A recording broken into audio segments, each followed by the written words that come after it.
Olá, boa tarde. É, Hoje é dia 1º de fevereiro, estou aqui para mais um vídeo, agora para falar do capítulo 1172 do mangá de One Piece. Mas antes, vou pedir para você curtir e se inscrever no canal, também deixar um comentário, compartilhar com amigos que também gostam de One Piece. Também falar da minha marca, a Lampert. As roupas de venda ao público estão muito próximas de chegar. É muito provável que até final dessa semana elas já cheguem. Até sexta-feira, né? Ou eu tô gravando esse vídeo no domingo, dia 1º, o dia que saiu o novo capítulo, o capítulo 1172.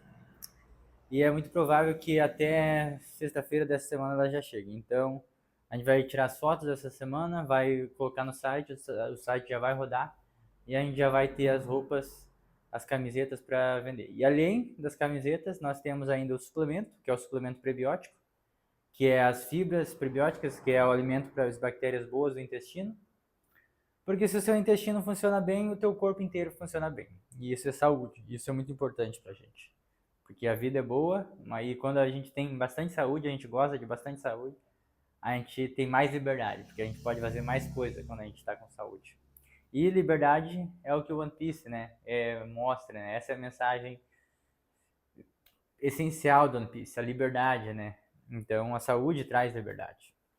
Então tá, mas agora vamos falar do capítulo 1172. Com o meu chapéu, que não pode faltar nem um dia.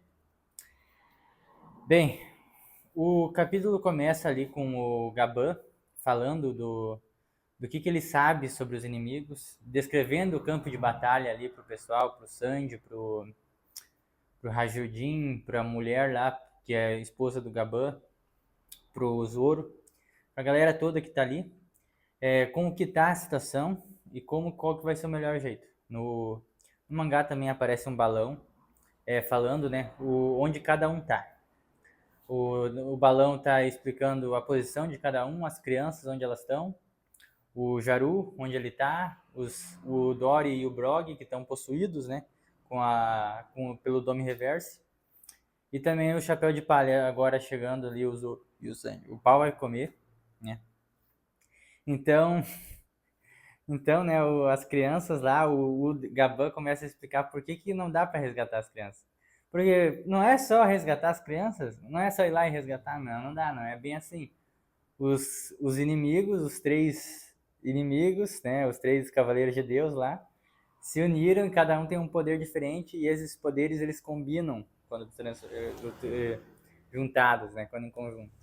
Um tem o poder lá da fita, né, da flecha, o outro tem o poder dos espinhos, o outro tem o poder dos pesadelos, de manipular as crianças com os pesadelos dela, com os maiores medos que elas têm. E sendo que o pesadelo é algo do subconsciente, né, algo que a gente teme, muitas vezes a gente ignora, mas a gente teme. E o então ali o Gaban começa a explicar, né, os três inimigos têm tais poderes, mas é possível sim vencer com o Haki do Rei, que já foi explicado em outros capítulos anteriores, né? O Somers, o outro rapaz que tem o poder dos pesadelos e a Gunko, se eu não me engano o nome dela, que é aquela moça que tem as fitas, né, as flechas, que levam as crianças ao destino que eles querem, que no caso é o porto na Vila do Oeste, no galho, indo pelo galho número 8 da árvore, da grande árvore, né, Yggdrasil, de Oaf. Você vai chegar no porto da Vila do Oeste, que é onde o Jaru tá, inclusive, né?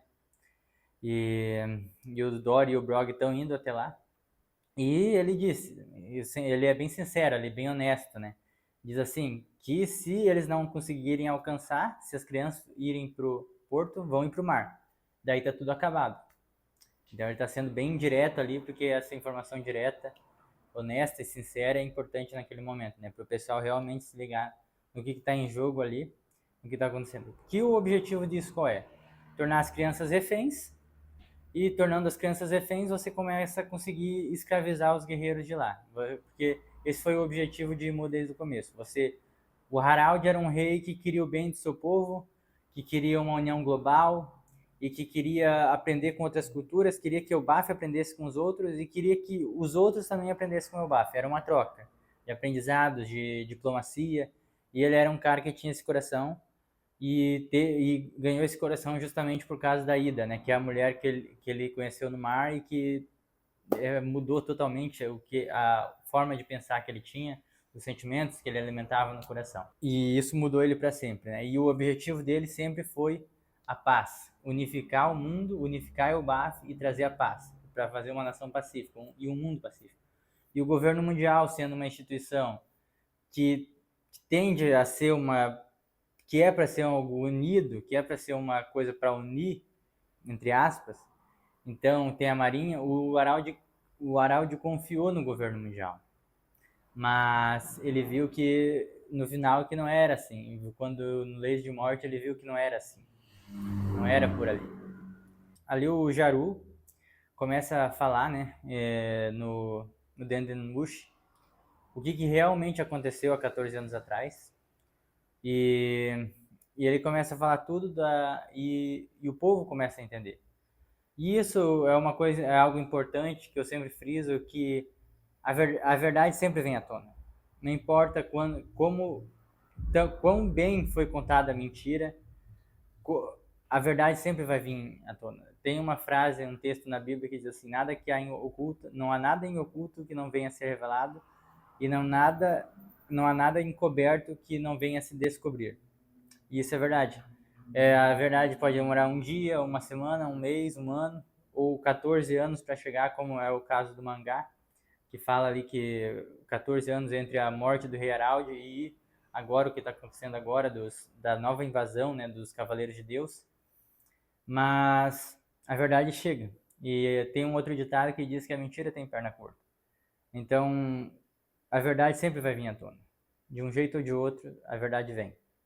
E tudo vai ser esclarecido e tudo vai ser revelado e descoberto. Então, ali também, antes, os guerreiros, o Road, ele recebe a notícia que o seu irmão mais novo está lá entre as crianças, e os dois amigos dele também vão para lá onde estão as crianças, com o objetivo de resgatar as crianças, porque eles não podem. Isso tocou no Road, que ele pensou: pô, eu não posso deixar o meu irmão mais novo. Pensa, você tem um irmão mais novo, criança, quer dizer, você tem a idade que eu estou com 23, quase 24, e você tem um irmãozinho de 9 anos, 10 anos, e você ia ver ele em perigo. Você vai, não, eu tenho que tomar alguma providência, né? E acontece com todo mundo. Então, ali mostra o desespero dele e a correria dele para chegar lá. E o Zoro e o outro pessoal, o Hajudin, também começam a se mover para onde está para tentar salvar o Jaru das mãos do Dory e do Brog, que estão possuídos, né, pelo Dome Reverso. E no final mostra que eles realmente chegaram. E no que constituiu a mensagem do Jaru? O que ele disse? É algo parecido com o que aconteceu com o Vegapunk, uma mensagem para o povo. O Oda está colocando muito isso, alguém, um líder, tendo um holoforte para falar uma grande verdade para as pessoas, né? De uma forma honesta, de uma forma direta, de uma forma clara, né? Para mostrar para o povo o que realmente está acontecendo, o que realmente está em jogo, né?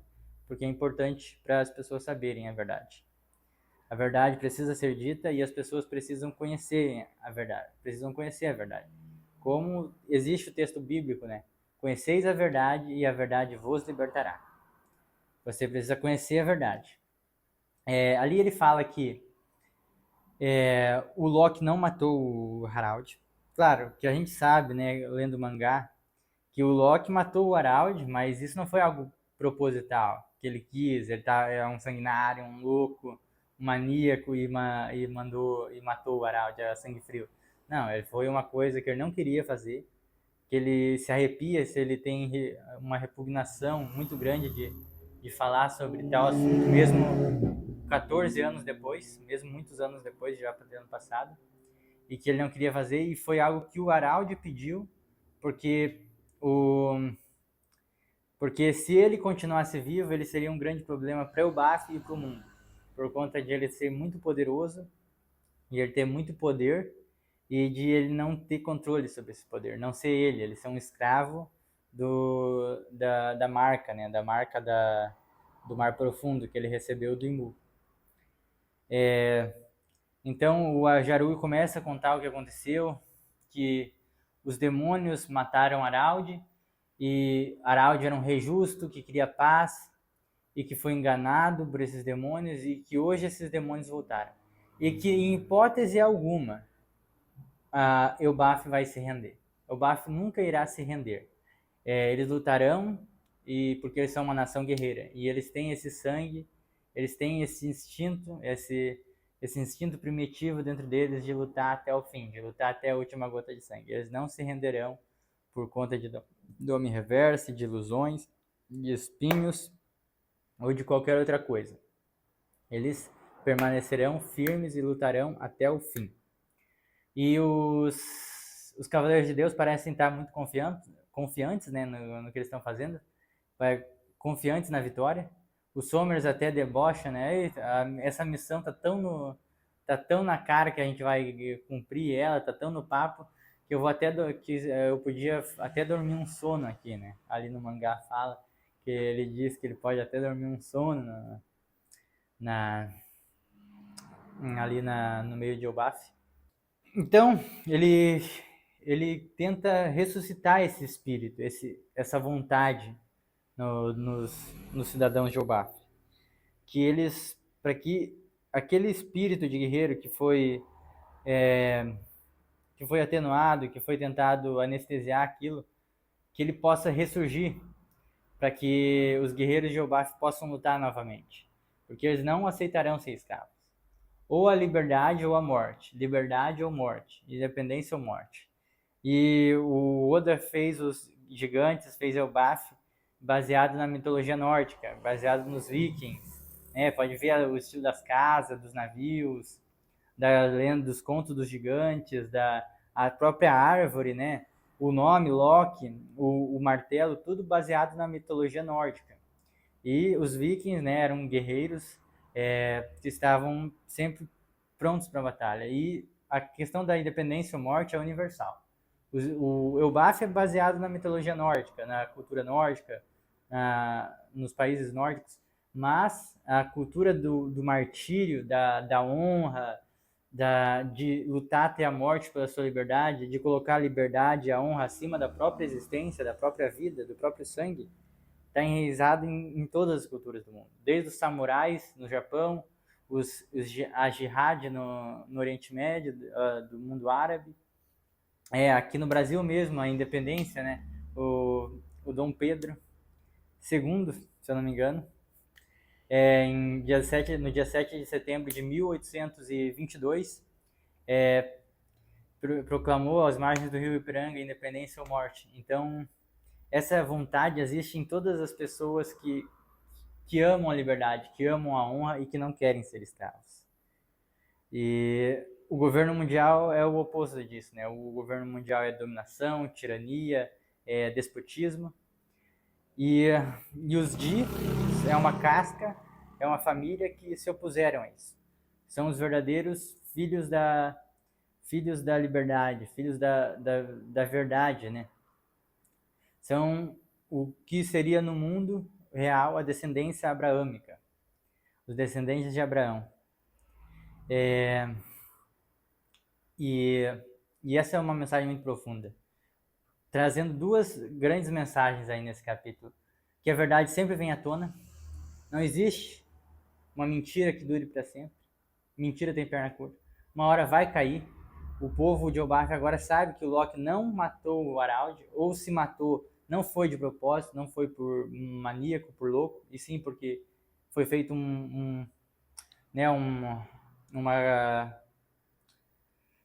uma parceria ali, uma conversa, um acordo ali entre ele e o Araldi, que ele matasse o Araldi para o Araldi não causar destruição no mundo, que ele poderia causar com a possessão que ele estava.